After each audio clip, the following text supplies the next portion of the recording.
Assalamualaikum warahmatullahi wabarakatuh. Hello everyone, my name is Azzira Syakhia and I'm from English Literature major, and this is my cultural autobiography. Learning about how my own culture has helped me understand who I am, how I speak, and how I see the world.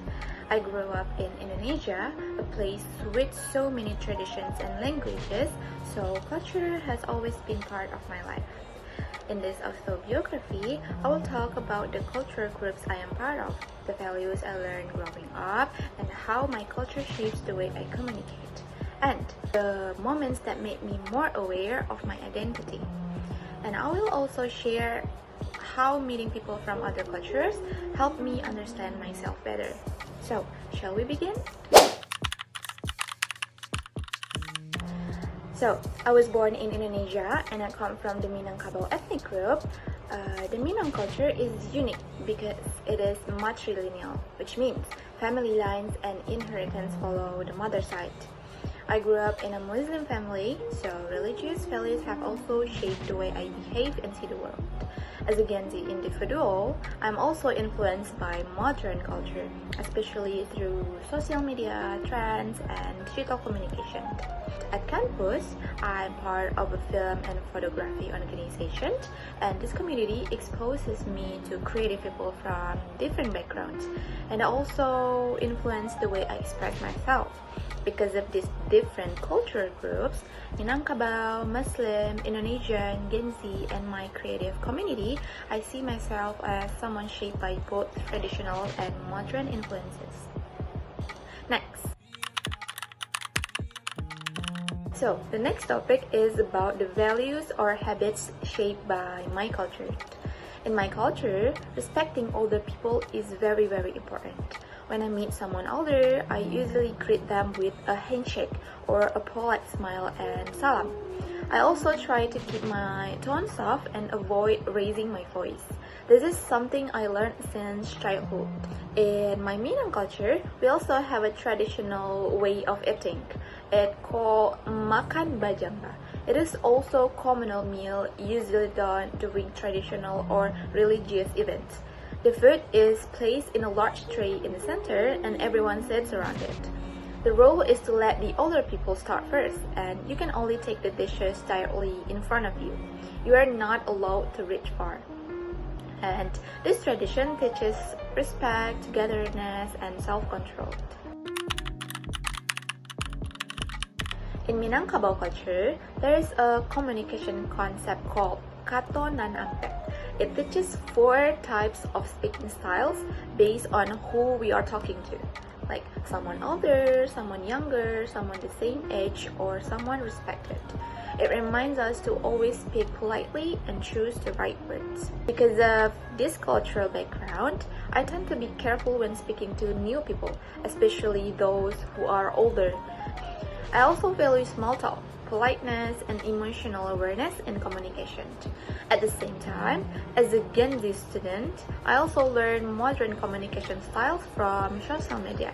I sometimes use casual expressions or mix Indonesian and English language. This mix makes my communication style both traditional and modern. I became more aware of my cultural identity when I entered university, where I met many students from different regions or maybe cities, or maybe islands. Everyone had different accents, and sometimes we joke about how our English pronunciation sounds different in class. Since I study English literature, we speak English a lot, and hearing different accents made me realize how diverse Indonesia truly is. And outside the classroom, my roommate also came from a different region. One day, she asked me why I seem so independent and organized myself without waiting for instructions. That moment made me realize something. My independence wasn't just appear like that, but I grew up with it. And growing up Minang, I was surrounded by strong and independent women. My mother, my aunts, and my older sisters always handled many things at once, like family, finances, and traditions, without any complaining. From them, I learned to think fast, stay structured, and make decisions confidently. And living with people from different backgrounds made me realize that the things I consider normal were actually shaped by my culture. Not everyone grows up in a matrilineal system, and not everyone is taught to be independent from a young age. And not everyone communicates with the same mix of clarity and warmth I learned at home. Next. The next question is how interactions with other cultures shape me. During my time in university, I met many people from different cultures, and this helped me understand myself more as a Minangkabau person. When I met friends from Java, Sunda, Batak, and other regions, I noticed that each group had its own way of talking and behaving. Some spoke very softly, some were louder, and some were very expressive. At first, I was worried that my accent or my way of speaking might sound too strong to others, but over time, I realized that everyone has their own communication style, and that is completely normal. This made me feel more confident and comfortable with the way I speak. From these experiences, I learned how to communicate better with different types of people. It also made me appreciate my Minangkabau values even more.